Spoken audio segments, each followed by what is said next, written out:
কাজটা কি পরিকল্পিত ছিল কিনা দুর্ঘটনা ছিল এটা কিন্তু এখনো আমরা বুঝতে পারছি না। আমার কথা হলো উনি তো একজন বিমানবাহী ফোর্সের, তা এই যে বিমানটা যে চালানো হলো এই যে জনবহুল এলাকায় এসে যে বিমানটা পড়লো, তো এটা তো আসলে ছুটির দিন ছিল না। যদি ছুটির দিন হতো তাহলে হয়তো এই হতাহতের সংখ্যাটা হয়তো বা এর তুলনায় অনেকটা কমই হতো। তো সবচেয়ে বড় কথা কি এখানে সব কোমলমতি স্টুডেন্টগুলাই ছিল এবং প্লে থেকে 8 পর্যন্ত। তো আমার কথা হলো প্রশিক্ষণ সাধারণত খোলামেলা জায়গায় হওয়ার কথা, তাই না? জনবহুল যেখানে বেশি থাকবে সেখানে তো এই ধরনের কাজ তো হয় না সচরাচর। তো এটা তো আসলে এখন আমি যেটা বলবো যে কাজটা কি পরিকল্পিত ছিল কিনা দুর্ঘটনা ছিল এটা কিন্তু এখনও আমরা বুঝতে পারছি না। এখন ধরে নিলাম অ্যাক্সিডেন্ট, এটা কি শুধুই অ্যাক্সিডেন্ট? আমার কথা হলো যে এই যে এতগুলো স্টুডেন্ট মারা গেল, এখন অনেক স্টুডেন্ট, এখানে তো আমার নিজেরও আত্মীয় স্বজনে কেউ থাকতে পারতো, আমার নিজের ঘরের মানুষও থাকতে পারতো। তো আমি সেই দিক থেকে বলবো যে আমি তো তাহলে কোথাও নিরাপদ না। আমি স্কুলের ভিতর ক্লাস করবো, আমি সেখানেও যদি নিরাপদ না থাকতে পারি তাহলে আমি কোথায় নিরাপদ থাকবো? এখানে বাচ্চারা তো জানতো না, এটা তো একদম কি বলবো মর্মান্তিক দুর্ঘটনা। আমি মনে করি যে এই ধরনের এলাকাতে কেন প্রশিক্ষণটা দেয়া হলো, সে এখানে কেন ট্রেনিংটা করা হলো?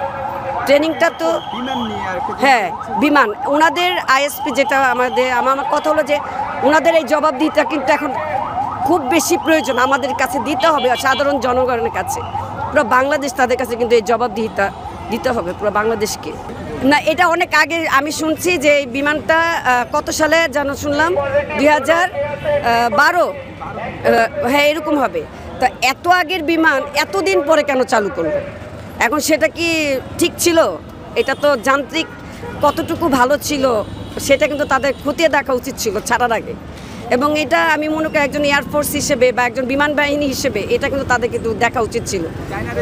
হ্যাঁ, এটা চীনের ছিল, আমি শুনছি এটা চীনের। হ্যাঁ, বাতিল জিনিসটা কেন চালু হলো? আমার কথা হলো বাতিল জিনিসটা কেন চালু হলো? চালু হওয়ার আগে তো 10 বার চিন্তা করা উচিত ছিল। এটা তো আশেপাশে তো জনবহুল এলাকা, আর জনবহুল এলাকায় তো প্রশিক্ষণ সাধারণত হওয়ার কথা না।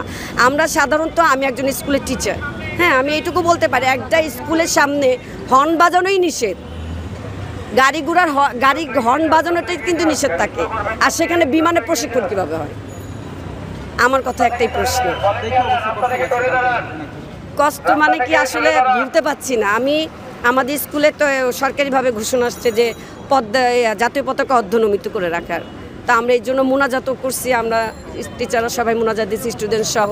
এটা তো আমার স্কুলের, আমি ওদের দিকে তাকাইছি, ক্লাস করছি আমি ঠিকই, কিন্তু আমার মনটা পড়াছে এইখানে বাচ্চাদের এই ঘটনাটা। তা আসলে যে হৃদয় বিদারক, এটা আসলে মানা যায় না। আসলে এত স্টুডেন্ট এটা আসলে কখনই কল্পনার যোগ্য না। প্রতিটা মানুষের জন্য এটা চিন্তার বিষয়। এখন গার্জিয়ানরা চিন্তা করবে আমি তো আমার বাচ্চাকে স্কুলে দিয়েও নিরাপদ না, তাহলে আমি আমার বাচ্চাকে কি পড়াবো না? এখন আমার বাচ্চা একটা ইন্টারে ভর্তি হবে, আমার ভাইস্তা, আমি বাচ্চাই বলবো, ভাইস্তা মানে নিজের ছেলের মতোই, তো আমিও কলেজে দেবে। এখন আমি চিন্তায় পড়ে গেছি যে ধরনের দুর্ঘটনাগুলো ঘটতেছে এটা কি কাম্য কিনা? আমাদের ভবিষ্যৎটা আরও আছে, আরও পড়বে, তো তাদের কি নিরাপত্তা এটা তো দিতে হবে। এখন উপদেষ্টাদের এই বিষয়গুলোকে একটু ভালোভাবে খতিয়ে দেখতে হবে যে এটা আসলে দুর্ঘটনা না পরিকল্পিত।